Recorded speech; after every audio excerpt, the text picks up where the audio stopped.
Welcome, folks, to another special off-season edition, episode number 27 of the No Conference for Old Men podcast today, where the three old guys have another special guest in current University of Houston men's basketball director of operations, Lauren Sampson, joining us for a bit of Q&A. So I was fortunate enough to have had Lauren provide me with a tour of the Guy V. Lewis Development Center some time back, and with that connection was somehow able to convince her to come on as a guest in our humble podcast. We've got some questions gathered up that will help provide some view into what goes into the operations of our men's basketball program, how her role has evolved over time, where she began at UH as the Director of Revenue Development and then the Director of External Operations, and what challenges Lauren faces as she focuses on continuous improvements to stay ahead of the stiff competition in the Big 12 Conference. Lauren also just happens to be the daughter of Houston head basketball coach Kelvin Sampson. And prior to joining UH, Lauren also held roles in sports management at IU as the sports properties account executive and at the College of Charleston as the director of sports marketing. Outside of athletics, I'm surprised to find out for this interview that Lauren and I share a common thread, having both worked in the pharma/life sciences industry, where Lauren was a pharmaceutical sales rep at both Medimetrics and AstraZeneca. Welcome to the podcast, Lauren, and thanks so much for taking the time out from your busy schedule. Anything you wanted to say to our listeners to kick things off before we begin the interview? No, other than is it November yet? I'm ready for basketball season. Awesome. Now, good answer. Yeah.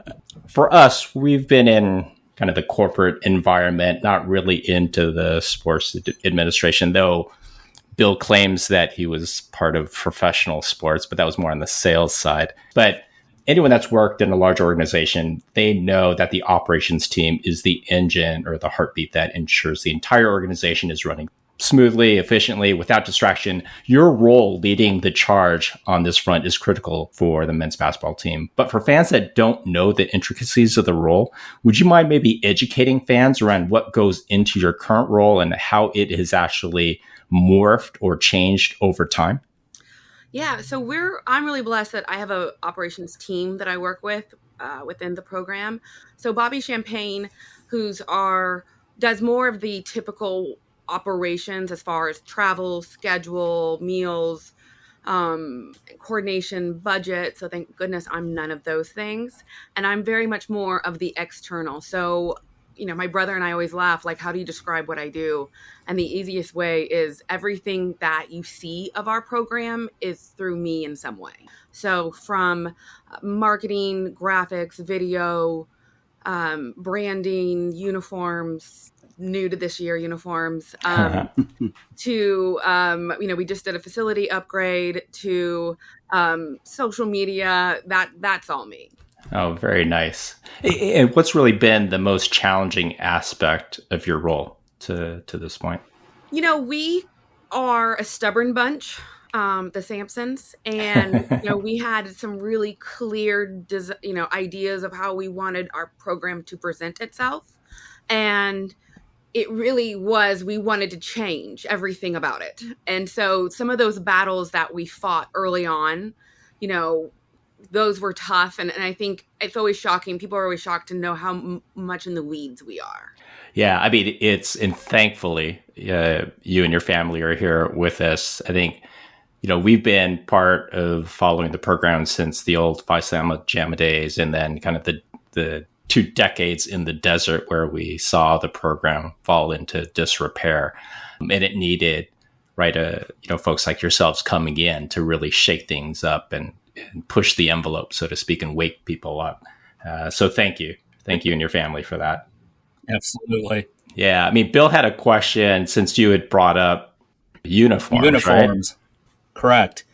Yeah. Lauren, what are your thoughts or what was your specific involvement in regard to U of H? Steve and I were debating how to phrase this, but I'm going to say what I originally wrote, giving the middle finger to the NFL and to the Titans over the Love You Blue colors. And it started out with the football team, and now it sounds like it's going to be all sports. And I'm sure you probably playing a pretty heavy role in that. But I was just curious as to your overall involvement and what you thought of everything? With football last year, no involvement. I saw that video the first time as everyone else did, and I thought they did a phenomenal job and knocked it out of the park, and it was such a beautiful presentation. And it is Houston, right? Like, we're for the city. We have so much pride when we run out of the tunnel with Houston across our chest, and that there's the vision, that blue goes back to the city. And so I'm excited that we're working on our own version that will probably evolve over time. But anything that ties us to the city, I'm all for. So are you part of the actual design process then for the alternative? Yes. Wow. Very cool. So what goes into that? Way more than I thought. Yeah. Way more. With everything, there's a give and take. We had a vision this year of kind of what we wanted to do. We did a lot of research when we did the throwback uniforms, and we wanted, there was a lot of debate of where do you throw it back to? And for us, I throw everything back to Elvin Hayes and Don Chaney and that era. Yeah. I think that, to me, is when you start looking at, Houston basketball, and I find Houston basketball to be one of the pillar programs of our sport that my family's dedicated our life to. Yeah. You can't tell the story of college athletics and college basketball in particular without Houston basketball and Guy V. Lewis. And, we play Final Fours and domes, and that was Guy V and his vision in the Astrodome. And there's so many aspects of what he did when you think about it being 1968 and the fact that he took 2 integrated programs and had those play in a dome on national television. That's ballsy. Yeah. Right? Like, that part of it doesn't get talked about a lot, but that's ballsy. And then you look at, what he did with Phi Slamma Jamma and made basketball entertaining and fun and had to watch because you literally had no idea what was going to happen. And so everything for us kind of goes back to that Elvin and Don and those eras. So when we were doing the throwback uniforms, and we did a lot of research into those uniforms. And so hopefully you'll kind of see a little nod to those uniforms with this upcoming year. Oh, very cool. Very cool. Looking forward to it. Is the pushback from the Titans or from the NFL? I mean, is there really all that much to it, or is it just kind of threats? There's a lot of lawyers. I did not anticipate lawyers. Yeah, because I saw some uniforms. There were some uniforms from Dayton and when we were and Drake. Dayton and Drake had uniforms that looked uncannily. Yeah, I just kept saying, "What? Don't say love you blue. Say we're throwing it back to Dayton." Yeah. No, but next, campus and next door, and it was really innovative and fun. And, this era of college athletics allows you to kind of push the envelope more and just kind of have more fun with stuff and see what hits and what fans really like. And so we're open to play. Great. Hey, so as you had mentioned earlier, Lauren, obviously UH men's basketball has become a family affair for everyone in your family. Intimately involved with every aspect of the program. You all have clearly put your own stamp on everything. And as I stated earlier, right? I mean, we really feel very fortunate to have all of you. And we hope you guys stay for another couple of decades, at this point. So, but there's got to be obviously a lot of satisfaction in what you've achieved up to this point. But it's also got to be really challenging, right? For you, where the lines start to blur a bit, right, between family and work. And the stuff that you do is so all-encompassing. I know it's not a 9-to-5 type of role. And so how do you balance that at this point? How do you segregate or compartmentalize things, right? You don't?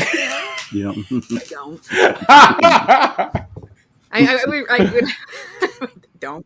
I don't. This is very much how we grew up. Our family dinners would be half the dinner was, you're breaking down the 2-3 zone with salt and pepper shakers. And then the other part of dinner was how do we get people to the game? So This is how we grew up. I think the great thing with Kellen and I is that we cut our teeth elsewhere, right? Like we left, we had jobs other places. Yep. We learned how to do what we do with other people in other environments. We got a lot of different experiences before we got to UH. And so, and for me in particular, I had left sports. I was like, this is nonsense. And I had left. I have a cosmetology degree. I worked in a salon. Yeah. Bananas, which really helped with Rob Gray when it all came. Oh, nice. And fun that season. I was like, oh, I'm finally using that license. And then I was in pharmaceuticals, and that was a great job. And you got to come home, and you got vacations, and I did not like it. And I love that, there are no blur lines, we'll be at one of Maisie or Kylan's birthday parties, or, and we're over there talking shop, and everyone's involved, and it is how we grew up. My dad's a coach's kid. Yeah. My dad played for my grandfather. My brother played for my dad. There's never been any separation with us. Holy cow. So this is truly 7x24 all in for the whole family. I always living say everybody has a superpower. Yeah. My superpower is I can weirdly tread water for hours. And that's the only time I get away. So when we go to the lake, I literally will swim as far as I can, and I just tread water. Wow. They can't get to me. Nice. So that's my balancing is I tread water. Wow. So I know the whole recruiting game has changed a lot with NIL and social media and things like that. How large of a role do you play in what recruits and their families experience when visiting UH for their campus? Yeah, the visual of it is me. Okay. I work with Luke, who's on our content team, and he's so talented. And we've had a string of really talented folks. We had Rob Sandoval before Luke, but we'll sit down before each kind of cycle, and we'll put together the imagery that will be different year in, year out.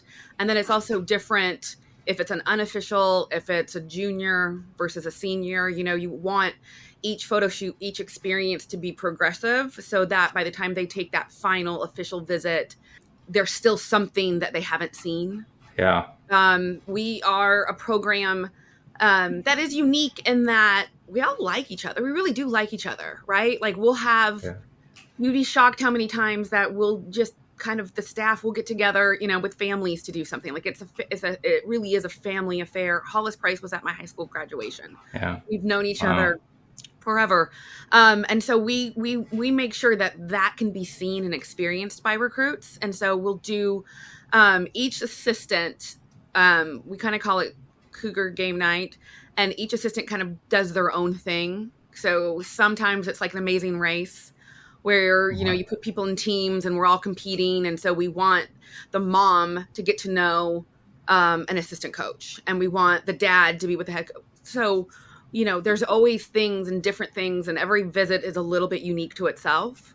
But a lot of the visuals of it is, for those that haven't seen it, especially in this day of social media where kids are recording everything, I think us fans had gotten a sneak preview kind of behind the curtain, so to speak, when Jared McCain came for his visit and recorded a ton of the visit. And it, for those of us that aren't familiar with the process and how it's changed over time, it was a real eye-opener, the attention to detail that has to go into planning for these, where you start learning about their preferences, their favorite candies, right? Their dogs, their girlfriends, right? And everything like that, and how that is all incorporated in. I can't imagine how much time is spent researching and prepping for each of the kids that you're interested in. I mean, that's got to be nuts. I don't know how football does it, because we're recruiting such a smaller amount. But we really get to know everyone. It's one of the, when the kid finally gets here, you feel like you've known them for years. You're excited when their families drop them off, because you're excited to see their mom and dad again. And, that's where that family relationship begins, is that recruiting process, because we really do get to know them. Yeah. And I guess one of the questions on that front that I wanted to to pose to you as well is you stated earlier on when you and your family came to U of H, we were at kind of the bottom of the heap from a basketball perspective on every front, right? Including recruiting and things like that. And so to see how you've elevated the game, right, on your own, right, created this experience for recruits so that we can compete at the highest levels.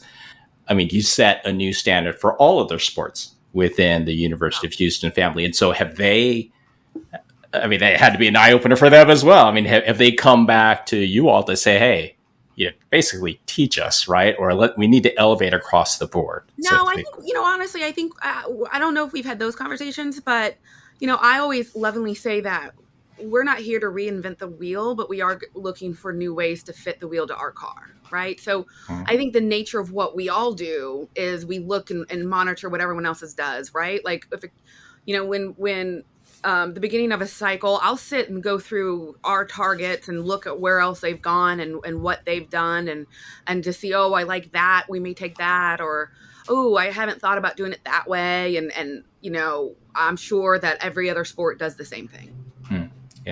Yeah.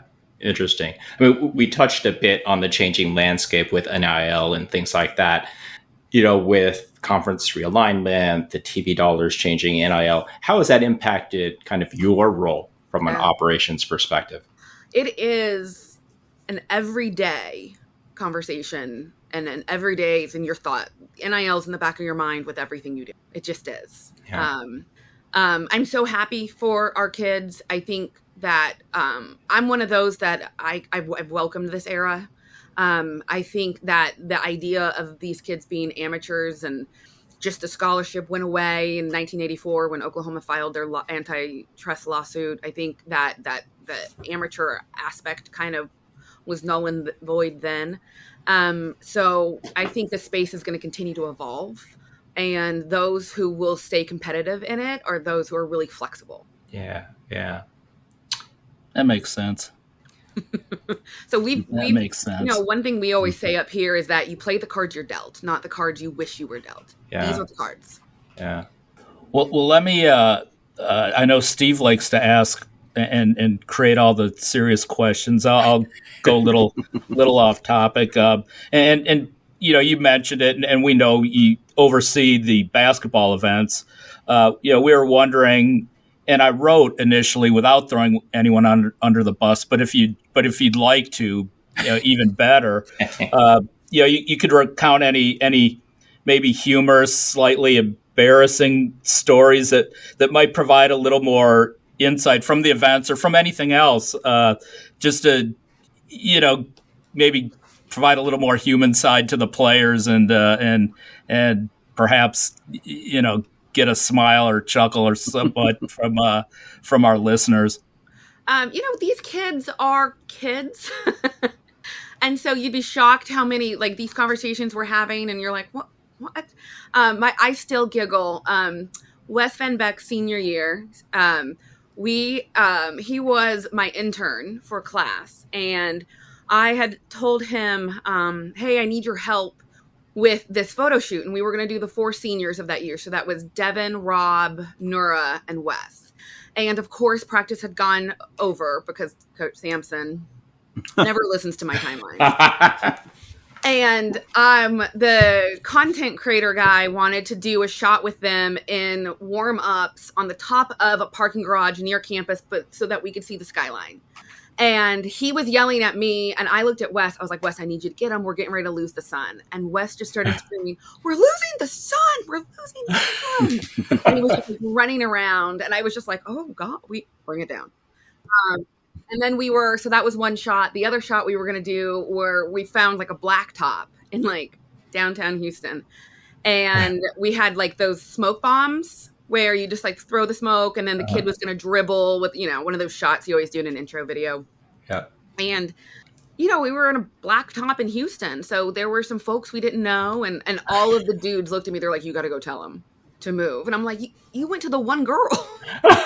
It's like me going up to these guys like, hey guys, we're going to do this photo shoot. And then, there's Nura and, Devin and Rob and Wes. I'm like, fellas, come on. They're so great. And then, my favorite thing that I do is we work with the animal shelter and we do the get to know the players with the dogs. And one is because I like to play with dogs. It was purely selfish on me the first time we did it. And now it's a little bit become a tradition. And you would be shocked how many of the kids are just petrified.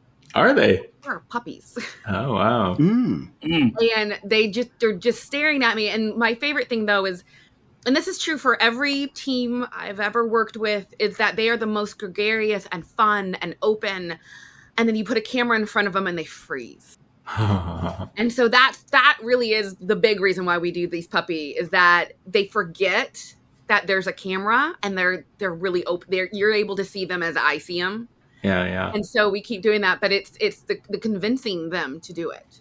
That's awesome. Is really funny to me. Wow. Jawan's gotten really good on camera. I think he has a future in it. He's really good Yeah. at it. My favorite really thing good. was his redshirt year and then his redshirt freshman year. I always like to kind of sit behind him. I sit behind the team on the road, and he just talks the entire game like he's a play-by-play announcer. Yeah. So it's not trash talk. It's like, well, he dribbled to the left. It's literally like he's calling the game while he's sitting there. He does it a little bit.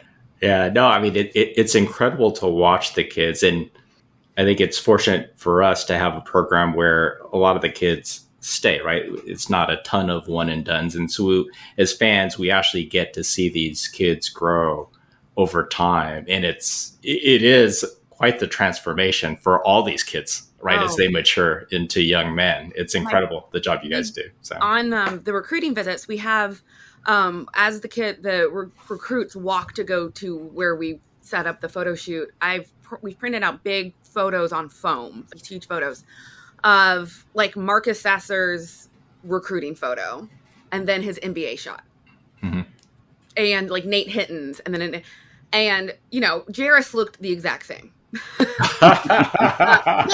That kid walked in. I mean, I think those two guys were born looking like NBA players. Yeah. But to see the drastic transformation of Marcus from that recruiting visit to when he was drafted, and all of those kids, and it's so fun, and we have Mercy Miller on the team right now, and we started taking photos of him when he was a sophomore, so like to see his evolution has already been really fun. Yeah, no, it's incredible. Just both physically and just as adults, right, coming into their own, being able to express themselves and feeling comfortable in front of the camera. It's really been impressive. And the conversations you have evolves, and the things they're asking you, and it's the way they kind of look after you, and kind of as they come in. J1 was really shy when he first came in, and now he this is his program. No doubt. Obviously, now as we're getting close to the season, and with running it back with 4 of the 5 starters returning, plus 2 key reserves in Arsenault and Tugler, and a key transfer in Uzan joining the team. This looks like a big year for the program. Yeah, I mean, aren't they all? Yeah, but this is. I mean, but you've usually had to deal with like 3 or 4 starter replacement.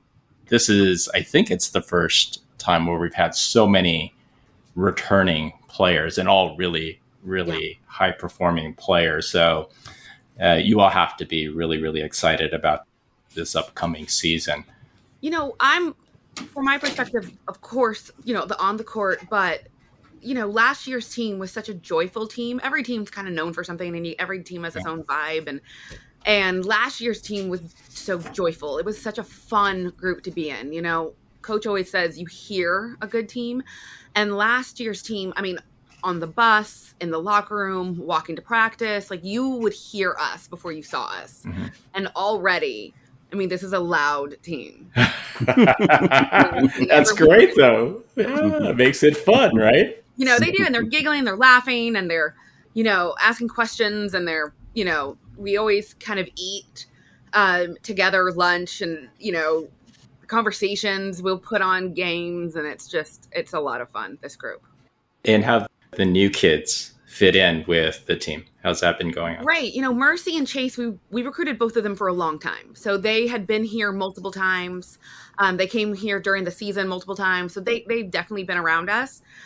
Milos was our newest and also are the one that we're still peeling the onion with. But he's come in and he's such a gregarious personality, and he's loud and he's a quick smile.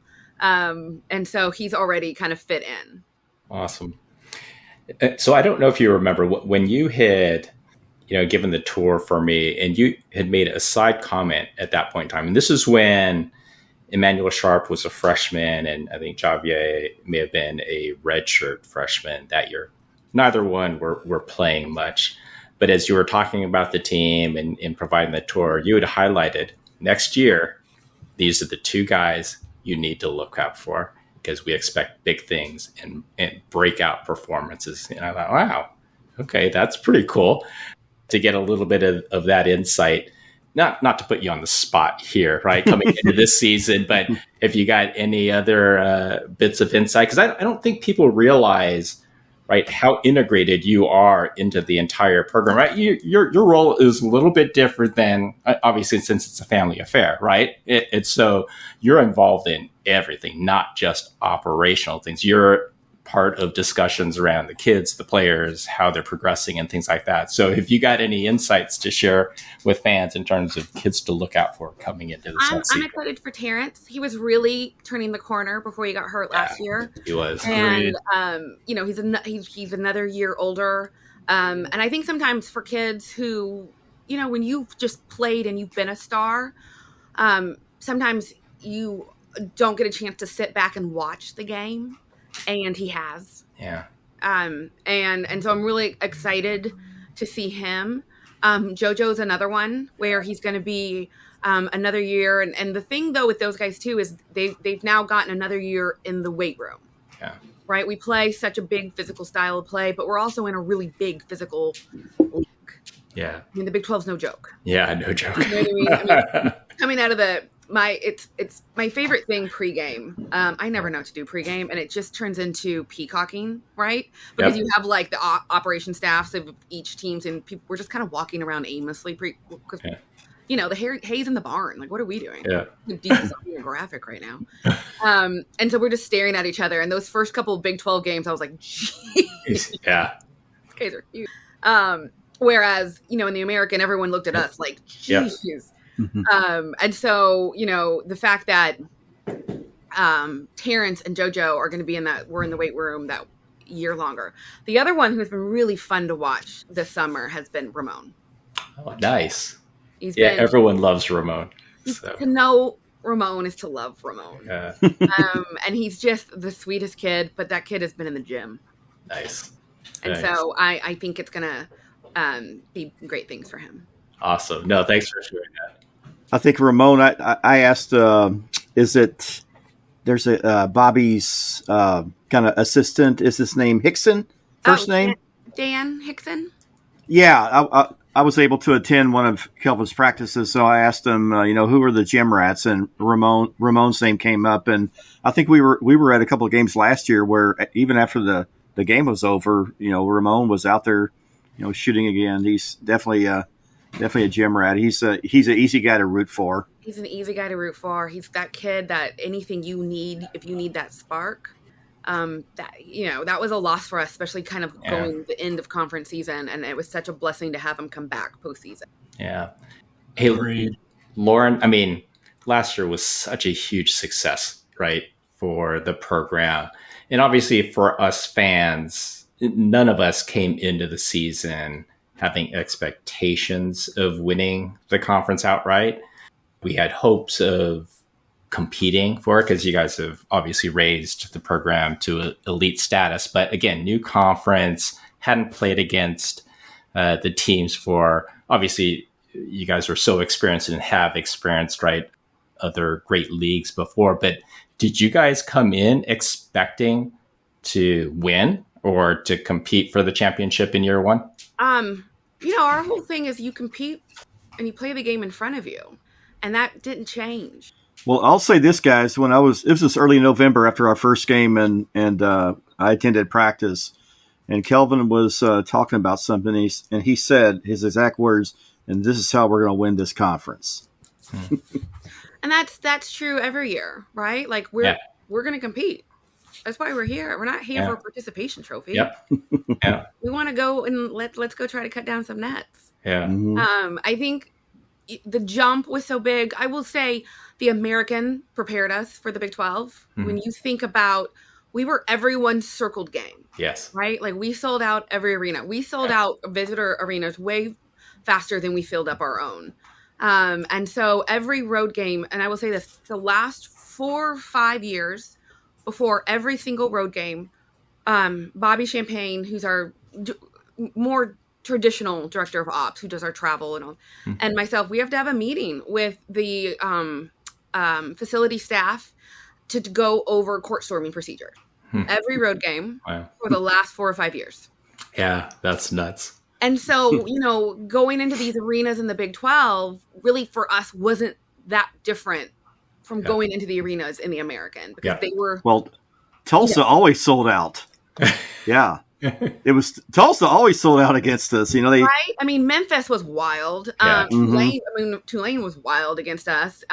SMU, we were prepared for the Big 12 because of the gauntlet we had been going through in the American. Yeah, you guys were obviously the ones circled on everyone's calendar in the AAC, right? Everyone was looking forward to when Houston came into town. So we lovingly referred to ourselves as the traveling circus. Yeah, which is fantastic. And for the three of us, I don't think we imagined we'd ever hit this point again in our lifetime, just to be blunt. So just incredible job that you guys have done. A couple of us are on message boards. We've been on for a while, and there was a period there where people were telling us that U of H basketball could never make it again to the top. So they were wrong. Never met the stubborn Sampsons. Let me ask you this, Lauren, and I think it's entirely appropriate because you're so heavily involved in so many aspects of the program. But where do you see the program, and not specifically on court performance, but where do you see the basketball program over, say, the next 5 years, 7, 10 years? Is there any specific roles that you see yourself really taking, more leadership, getting more involved over that time to ensure that the basketball program stays where it is right now? I don't know if I can get more involved. That's true. I'm very much in the weeds. I'm like, what are the ticket scans left? I'm very in the weeds. I think we're in a really interesting moment that none of us really know what the next 5 to 10 years bring us. I think, there's a lot of stuff coming down the pike from the NCAA, conference realignment. We don't know. So our whole thing is, you control what you can control, and you just stay flexible. Yeah. I don't know if we would have 5 years ago been like, okay, well, college basketball players will be making $2 million. Yeah. Legit. Right? Like, crazy. I don't know. Yeah. So we're just in that moment where you play the cards you have. Yeah. Is there anything you see upcoming that maybe we're not aware of at this point? No, I mean, I will say that we're all, refreshing X like everybody else is, going, what just happened? What just came down the pipe? I do. I think there's I think there's a lot of interesting stuff kind of floating. I think the NIL space is ever evolving daily. Yeah.